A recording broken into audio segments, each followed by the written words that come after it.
But when you give, you are an extension of Yahweh's nature. You are an extension of Yahweh's character, because he gives and gives and gives and gives and keeps on giving.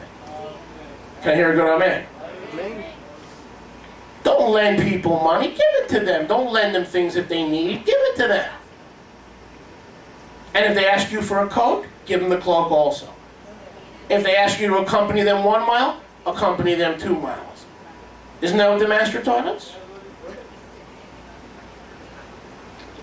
Because if that's what you intend or not, when you lend people money, you seat yourself in Yahweh's position to make the borrower your slave and servant, whether he can and cannot pay, whatever the situation is. When you become a lender, you are enlisting the borrower into your service, not the master's. When you give, as I mentioned, you are merely an extension of what? Yahweh, by allowing the would-be borrower to have their needs met as an extension of Yahweh's character. Go to Mishlei 22:7. Mishlei, Proverbos 22:7. You don't do people a favor when you lend them things, because lending is forbidden in Israel. And I'll show that to you a little bit later. Proverbs. Is anyone enjoying? I said, is anyone enjoying? Proverbs 22:7. Oh, Papa Tum. All the health practitioners, don't look at what I'm doing now. I know this is not good. I need alkaline. But I'm going to do a little replacement theology. I'm going to pretend this is an alkaline tablet. Bad rabbi. Who, what? Who's on first? What? Bad rabbi. I'm sorry? Bad rabbi. Bad rabbi. Baruch Hashem Yahweh. But I just got to get through the message, Doc. And you can counsel me later. You can rebuke me. I just need to get through the message. Mishlei 22:7. The rich rules over the poor. You don't need a midrash to understand that. That's common knowledge. But what we don't really fully plug into or comprehend is the borrower is eved, or slave, to the lender. Let's read that again. Borrower is slave to the lender. Every time you lend somebody, you have a slave. Slavery has not been outlawed. Slavery has not been nullified. You can make anybody your slave by lending them money. You getting what I'm saying?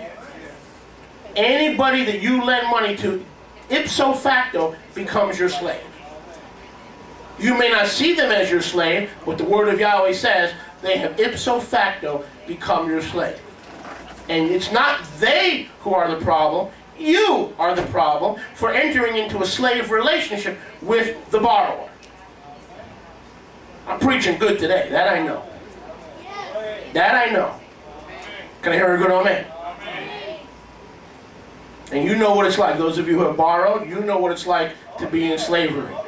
And pressure. And stress. And angina. And all the other things that are accompanied by that kind of relationship. Mishlei 22. The borrower is a slave to the lender. You don't like being a slave? Don't borrow money. Don't borrow material things, and don't borrow anything. Baruch Hashem Yahweh. And you'll stay out of slavery. Number one, we are not to lend. Why? Yahweh is a giver, not a lender. Number two, by becoming a lender, you put yourself in Yahweh's authority and his throne. Number three, and you enslave your borrower. Number three, the believing lender who enters into a relationship with a potential borrower are under a financial curse. Not the borrower. You didn't hear me say borrower. The lender and the borrower are under a financial curse. You want to see it? Isaiah 24. Yeshayahu 24. You getting this down? Baruch Hashem Yahweh. Yeshayahu 24, 1 through 3. This is talking about the Great Tribulation. See, Yahweh makes the earth empty and makes it a ruin, and turns it upside down and scatters abroad its inhabitants. That will happen fully in the time of Yaakov's trouble. Jeremiah 30, verse 7. And so shall it be as with the people, so with the Kohen, as with the Eved, so with the master, As with the female eved, so with the mistress. As with the buyer, so with the seller. By the way, did you see that? Female eved mistress? Did you see that? That's not talking about the man's mistress, it's talking about the woman's mistress. In other words, she has a helper. I'm not even going to go there. So with the seller, so with the lender. So with the lender, so with the borrower. As with the borrower, so as the taker of interest. As the taker of interest, so as the giver of interest. The earth will be utterly emptied and utterly plundered. The earth mourns, fades away, verse 4. The olam languishes and fades away. The proud people of the earth will lose lave, heart. The earth is defiled, so on and so on. This, of course, has its ultimate fulfillment in the Great Tribulation.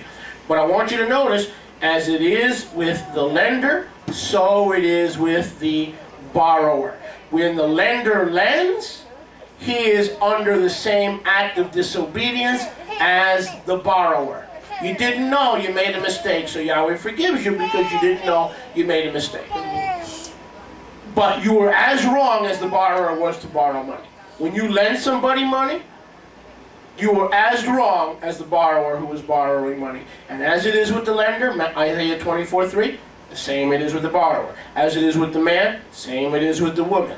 As it is with the free, so it is with the slave. In other words, when you engage in wrong behavior, whether as a slave, whether as a borrower or as a lender, you still inherit the same problem, which is disobedience. Are you with me? I said, are you with me? Yes. Baruch Hashem, thank you, Matthew.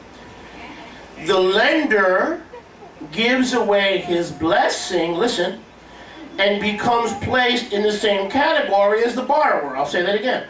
The lender gives away his blessing by being placed in the same category. Creditors and debtors are equally violating Torah. You won't hear this in the world. I hope that this translation is going smooth, because the Spanish people will also need to hear this. Creditors and debtors are both wrong in their relationship. Not the debtor only, but the creditor also is wrong. Because the kingdom does not operate on debit or credit. Turn to your neighbor and say, the kingdom, try that again. The kingdom does not operate on debit or credit. Say that again. The kingdom does not operate on debit or credit. The world does. Where do we find this? I'm glad you asked. Devarim 15. This will set you free. We'll go through the whole exercise. Devarim. I think it's time for a new chair. Ted bought me this chair, and I think my butt has worn it out. My butt's not worn out. The cushion's worn out. So don't tell anybody, all right? This is our little secret. Devarim. So if you see Ted, Rachel, would you tell him I need a new chair? Not that he'll buy it, but at least you could tell him. Devarim 15:7. How should it be in Israel? A lot different. Deuteronomy 15:7. If there is among you a poor man or a poor family, or one of your brothers within any of your gates in your land, of course this would be Dade County or Broward, which Yahweh your Elohim gives you, you shall not harden your lave, nor shut your hand from your poor brother. But you shall open your hand wide to him, and shall surely lend him sufficient for his need in that which he needs. Verse 9. Beware that there is not a thought of Belial, Satan, in your lave, saying, the 7th year, the year of Shemitah, is at hand. And your eye be evil against your poor brother, and you give him no release. And he cries to Yahweh against you, and it becomes sin for you. You shall surely give him the release, and your lave shall not be grieved when you give it to him. Because for this thing Yahweh your Elohim will bless you in all your works, and in all that you put your hand to undertake. So wait a second, Rabbi. This contradicted what you were saying earlier. You said You said that we shouldn't lend. But here, back in verse 7, it says the opposite. If there's a poor man dwelling in any of your gates which Yahweh gives you, you shall not harden your heart, your lave, or shut your hand. You shall open your hand and shall surely lend him sufficient for his needs in that which he needs. So it looks like the Torah has contradicted what I said. Correct? Correct? I said don't lend. And here it says if there's a poor brother or a needy person in your gates, you need to lend them what they need. So it looks like I contradicted myself and I was wrong. Right? Huh? It looks like that's a mistake. Really. But if we let verse 8, 9, and 10 explain verse 7, we'll see that that is not a mistake. After you give him what he needs, beware that Satan doesn't start playing with your mind and saying, the year of release is at hand, meaning I'm supposed to release him from any obligation to pay me back, but your head and your heart become evil against the poor brother, and you don't give him and let him keep what you gave him as a release and don't ask for it back, and then he cries to Yahweh. You see what happens here? You gave it to him, and then Shanat HaYovel, the Jubilee, or Shemitah, the year of release, the 7th year land Sabbath, when all debts and all slaves and all debtors go free. Be careful that Satan doesn't enter your head and heart and you demand repayment instead of granting him a release. So if I lend you money, but then I release you from the debt to pay me back, that's not really a debt. I've released you. But if a thought of Satan comes into my heart and saying, no, I gave it to him because he needed it, but now Shemitah and the year of release is coming, but I don't care about Shemitah and I don't care about Shanat HaYovel, the year of Jubilee. I'm going to get it back. Yahweh says you're thinking like Satan thinks. Yahweh says you're thinking like the enemy thinks. So yeah, you lend it to him, but because you never want it back, as soon as you lend it to him, you give it to him with a release. So when you lend without an expectation to be repaid, you have given him a release from repayment, thus you've given it. In other words, lending plus a release from repayment equals gift. Let me say that again. Lending plus a release from repayment equals gift. Let me say that again. Lending with a release from repayment equals gift. Ah, you thought you got me, huh? You thought you got me, Israel! Whew. I got out of that one. Are you with me, Britt? So Devarim 15, 7 to 10 says all lending should be what? Without granting a release. If you lend it with a release, it's basically resulting in a gift. And in this case, all lending in Israel should be permanento, permanente, permanentu, permanentan, permanenton, permanentan, tan, tan, tan. All lending should be permanent, so that when all lending is permanent, it's the same thing as a what? As a gift. A giving. It's the same thing as giving. Are you seeing this? Is this too complex? I mean, this is 101. This is Torah 1. If you don't get this, you're not going to get the sex manual. Or you might get the sex manual, but you won't understand it. Just like most believers don't understand it now, and that's why I'm writing the manual. So this is basic stuff. I mean, this is elementary, my dear Watson. Lending and borrowing is equally wrong because that's not how the kingdom operates. That's the way the world operates, but that's not the way the kingdom operates. Lending without demanding a repayment or returning what you've lent is called giving. Torah states that all lending must be turned into giving in Israel among believers. I'll say that again. Torah dictates that in Israel, be careful lest the thought of Belial, S period, A period, 10, enters your heart and mind, and you thought to give it to them, but then when it's time to release them of repayment, which is in essence a gift, Satan starts playing with your head and with your heart, and you start putting conditions to get these things back. That's the way the world operates. In Israel, you give, for it is more blessed to give than to receive. How does the kingdom operate? Very simple. If you see a need and the Ruach HaKodesh tells you to give, you don't turn your ear away from the borrower. You listen to what the borrower has to say. You don't turn away your ear, but then you decide, do I become the giver, or do I send him to Brit to be the giver, or do I send him to Mordechai to be the giver? Because one thing I refuse to be is a lender, because if I lend money to that brother or sister, they are my servant, they are my slave, and I can pull the plug on their joy anytime I want to. And then the Ruach HaKodesh is not authority in their life. You and I, by manipulation, can become an authority in their life. Are you with me? That's not the way the world operates, but that's the way the kingdom operates.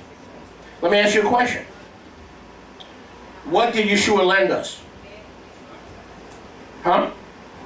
What did Yeshua lend us? Nothing. He is the greatest giver. When we give, we are an extension of Yeshua. When we ask for it back, we are an extension of S.A.Tan or Belial. And that's exactly what we just read. He lent us nothing. He gave us everything.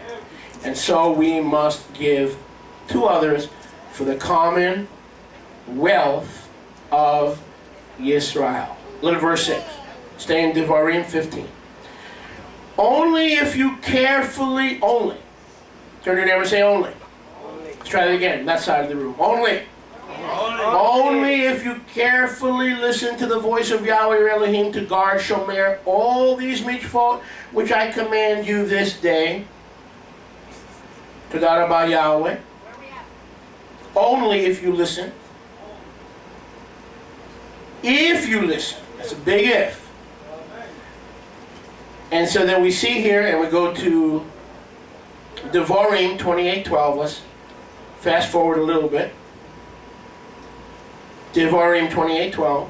If you listen, then verse 12, Devarim 28. If you listen, Yahweh will open to you His Tov treasure. The Shemayim will give rain into your land in its season, and bless all the work of your hand. You shall lend to many nations. Circle that word. Lend nations. And not borrow. Can I hear a good amen? Yahweh will make you the financial head, verse 13, and not the financial tail. You will be above only, and will not be beneath, if you listen to the mitzvot of Yahweh your Elohim, which I command you this day, to shomer and to do them. In other words, in the camp, or in the kingdom, there is not supposed to be borrowing and lending. It is a pagan practice of the world. But if there are heathens or Gentiles that we don't like and that we sure would like to get a hold of their money, go right ahead. Go right ahead. Lend your heart out.